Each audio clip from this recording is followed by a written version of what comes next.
Bonjour à tous, bienvenue sur la chaîne du professeur Benboubker Samira. Aujourd'hui, nous allons parler de la déclaration de volonté à travers la notion d'offre et d'acceptation.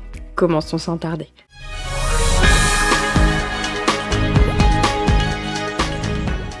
Le droit des obligations fixe 4 conditions pour la validité de l'engagement, du contrat, de la convention, de l'obligation. Alors déjà, d'une part, il faut la capacité de s'obliger.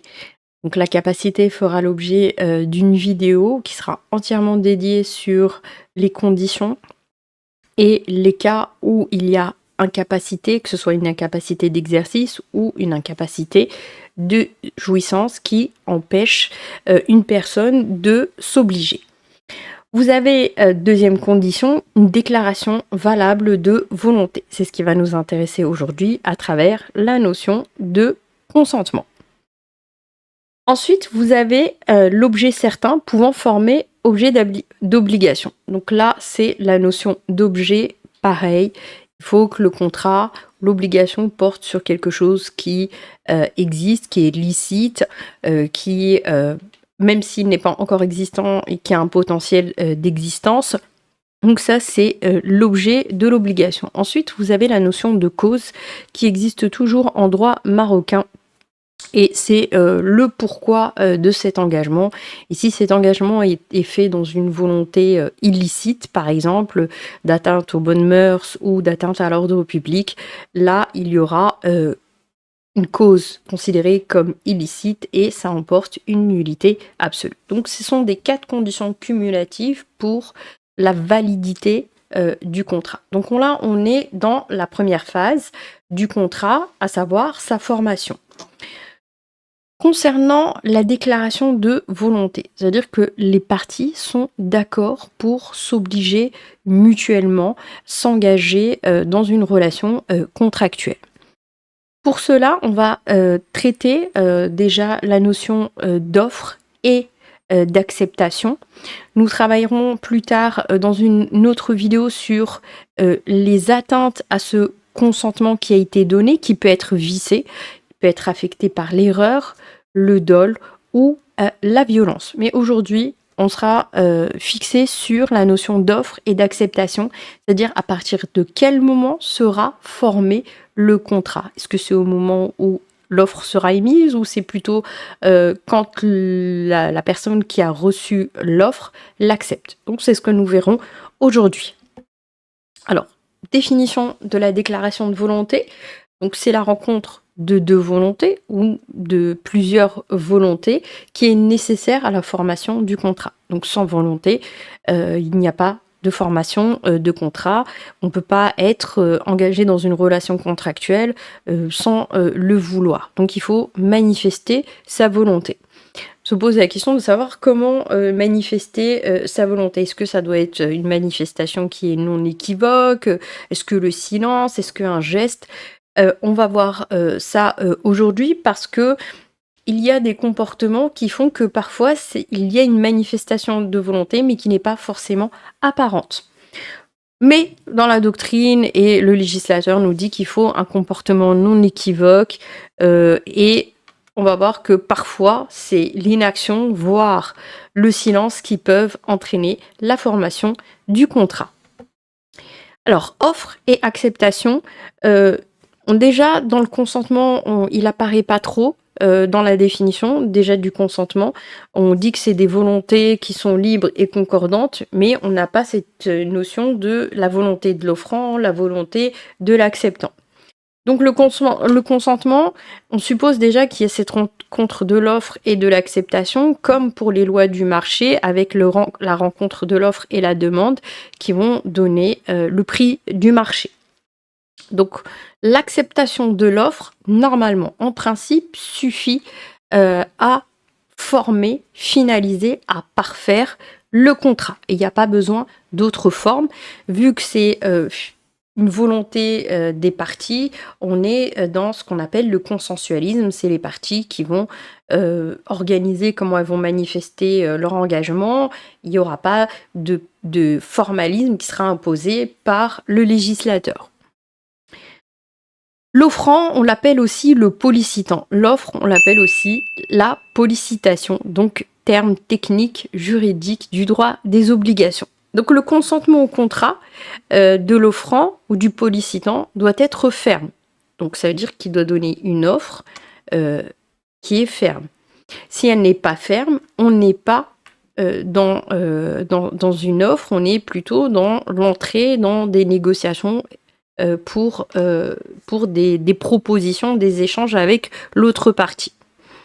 Parce que si l'offre, quand elle est ferme, l'autre personne va l'accepter, par exemple, et à ce moment-là, le contrat sera formé. On va parler du cas où l'offre elle est faite à une personne qui est présente physiquement et que l'autre partie est également présente physiquement et elle lui dit voilà, je te propose cette maison à vendre. Donc il n'y a pas de délai qui est fixé par l'offrant. Donc là, à ce moment-là, si l'autre personne répond et qu'elle accepte, le contrat est formé de manière instantanée. La formulation est valable également pour les offres qui sont faites par téléphone ou par l'intermédiaire d'une autre personne. On reprend nos personnages préférés, Batman et Superman. Ici, vous avez Batman qui souhaite vendre son manoir. Il fait une offre à Superman, ici, de vive voix. Et donc, Superman, par exemple, il ne va pas accepter. Donc, l'offre n'existe plus. Il l'a dit à un moment T. À ce moment-là, Superman n'a pas répondu. Donc ensuite, Batman n'est plus tenu par l'offre qu'il a donnée à Superman. Qu'il fasse de vive voix cette offre ou par téléphone, c'est exactement la même chose. Donc si Superman ne donne pas de suite, Batman n'est pas tenu envers Superman. Si celui-ci, je sais pas, peut-être 2-3 jours après, il se dit en fait c'était une bonne idée ce manoir, pourquoi pas l'acheter, j'ai vendu de la kryptonite, je sais pas. Et donc il va revenir voir Batman. Batman va lui dire que l'offre est caduque et qu'il fallait l'accepter à ce moment-là et que le contrat ne peut pas se former 2 jours après quand Superman a réfléchi et dit voilà, je suis d'accord. Donc, c'est comme on l'a expliqué, si on doit faire un résumé de cette disposition, c'est que c'est une offre qui est faite sans délai. Donc, il faut qu'elle soit acceptée immédiatement. Si elle n'est pas acceptée immédiatement, Batman ne sera pas tenu vis-à-vis de Superman. Et donc ensuite, l'offre disparaît d'elle-même. Ensuite, donc là aussi, ça nous permet de clarifier la situation entre ce qui était offre et proposition.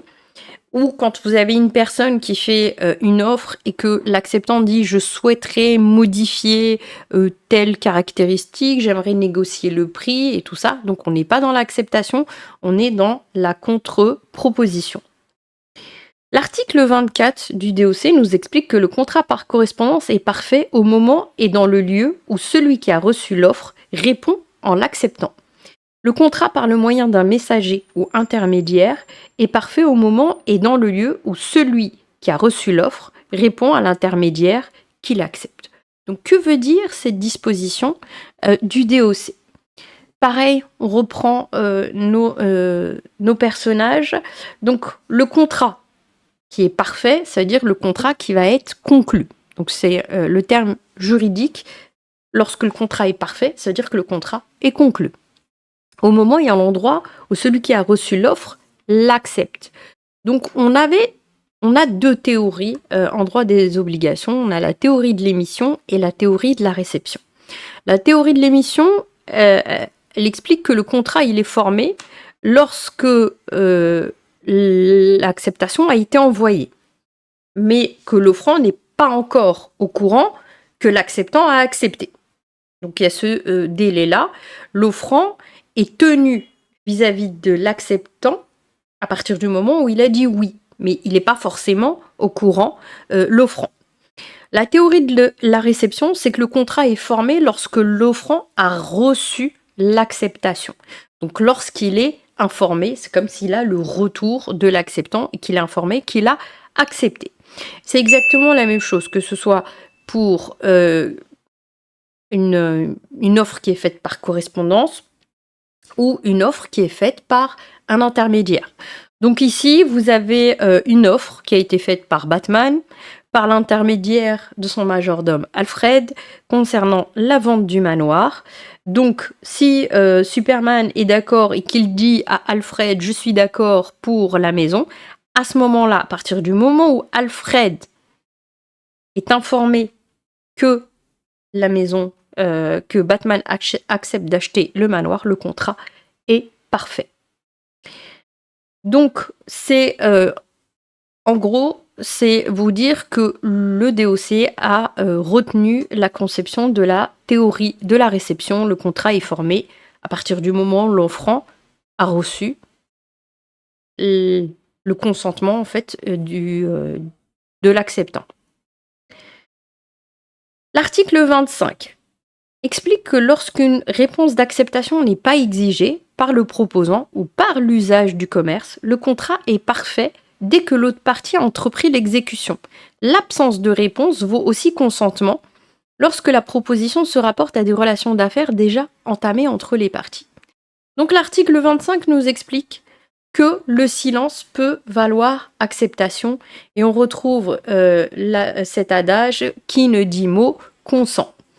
Donc c'est dans des cas bien particuliers, d'accord. Donc on a le premier cas qui est celui de personnes qui sont déjà dans des relations d'affaires depuis une certaine durée et qui a une nouvelle offre, une nouvelle proposition qui est faite et donc l'autre partie ne répond pas, mais par exemple va se mettre à produire le bien en question qui a été demandé ou envoyer la commande alors que n'ont pas envoyé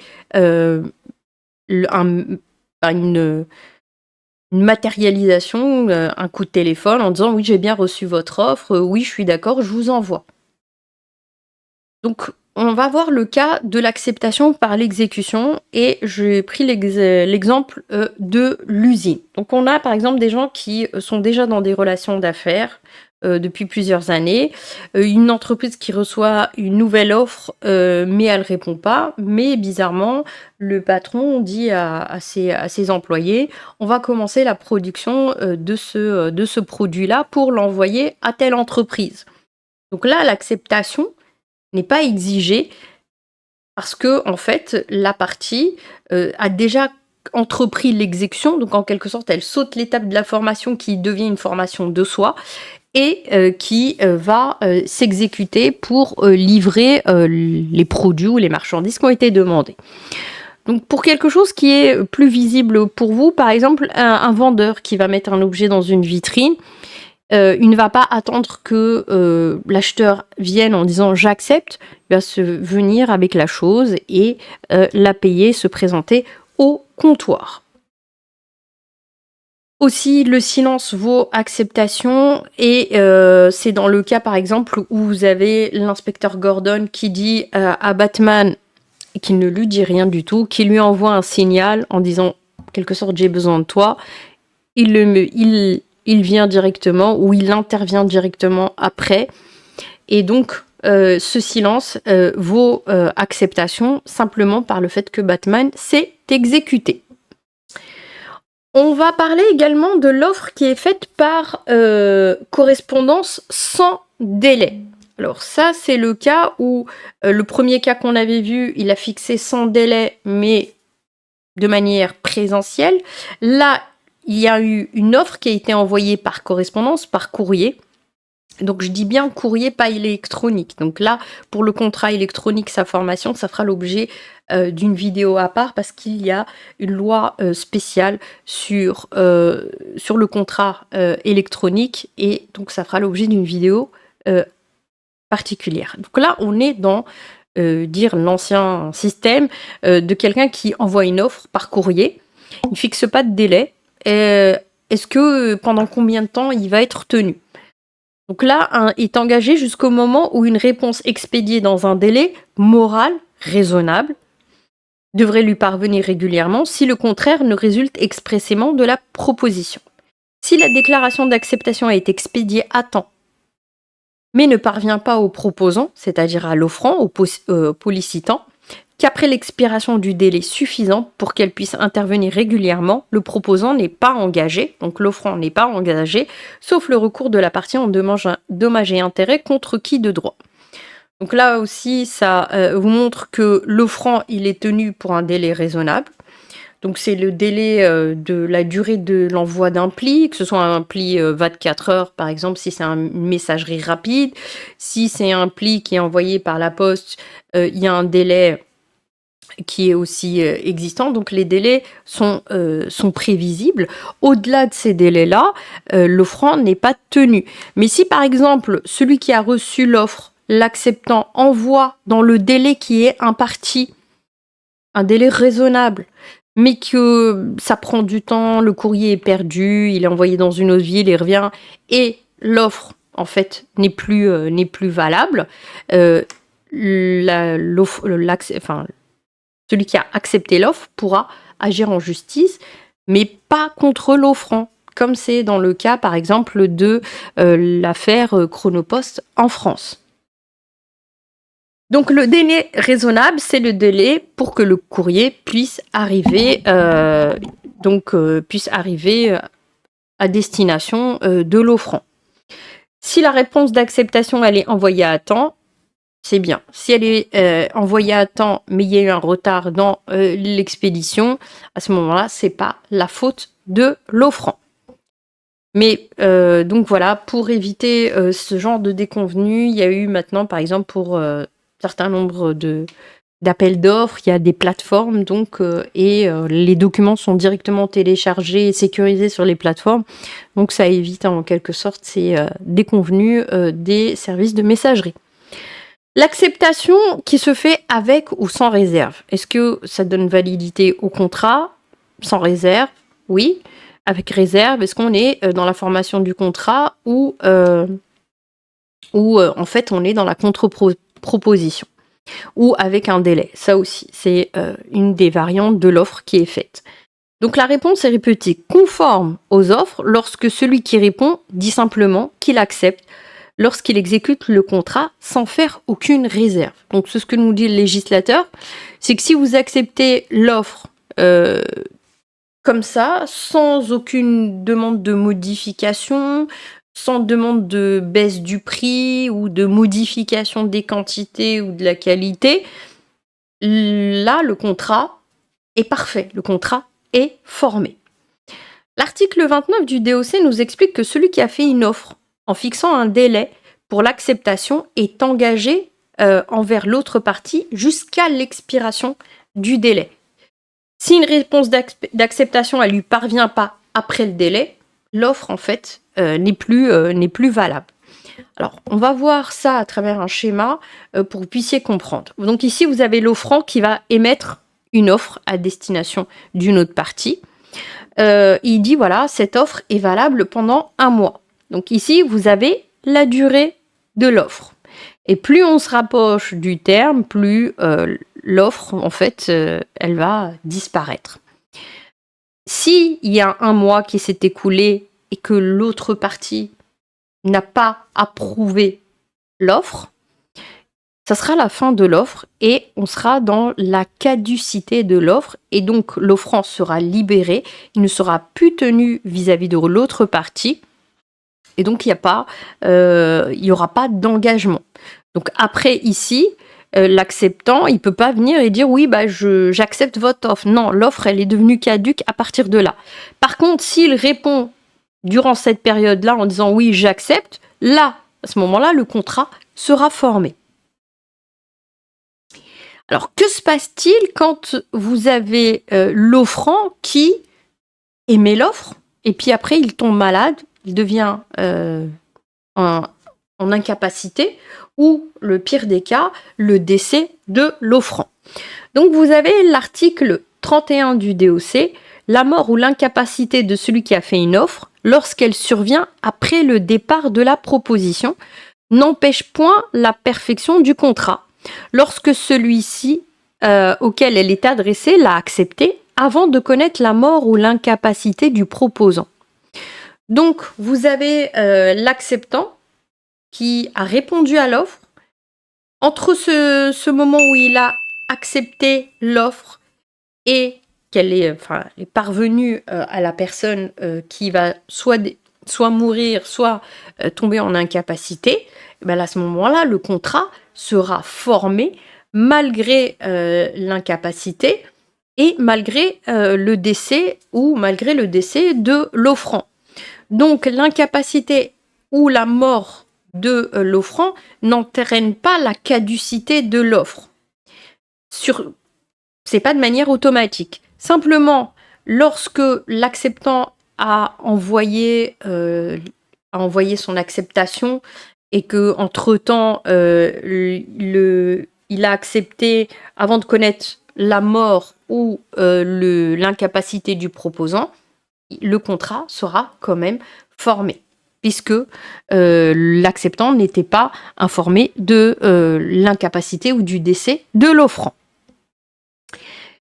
On va terminer avec le cas particulier de la vente aux enchères. Donc la vente aux enchères, ou qu'on appelle en termes juridiques l'adjudication, donc c'est un bien qui est mis en vente et les gens vont enchérir.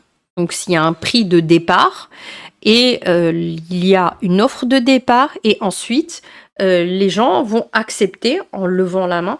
Donc là aussi, l'acceptation, elle se fait selon des gestes, selon des clignements d'yeux. Donc il n'y a pas une manifestation. Oui, c'est vrai que par exemple sur l'image, vous avez des gens qui tiennent des pancartes. Là aussi, il y a des salles de vente où il n'y a pas de pancarte. Il y a simplement des gestes qui sont faits pour éviter de savoir. Et donc le commissaire-priseur scrute la salle en regardant qui a renchéri, simplement parfois avec des clignements de yeux. Donc là, vous avez plusieurs personnes, vous avez une offre et vous avez plusieurs personnes qui acceptent. Donc quand est-ce que le contrat va être formé? Quand est-ce que l'offre va rencontrer l'acceptation? Alors, comme c'est un cas particulier, parce que normalement, il y a l'offre, il y a l'acceptant, normalement, le contrat doit être formé. Mais comme on est dans le système de l'adjudication, le fait qu'on ait fait une offre et qu'il y ait une acceptation ne veut pas dire que le contrat est formé. Donc le contrat est en fait l'acceptation qui sera acceptée, parce qu'on est là, on est dans ce cas-là. Donc on a l'offre qui est là, qui ne bouge pas, matérialisée avec le commissaire-priseur. Mais quelle est l'acceptation qui sera acceptée?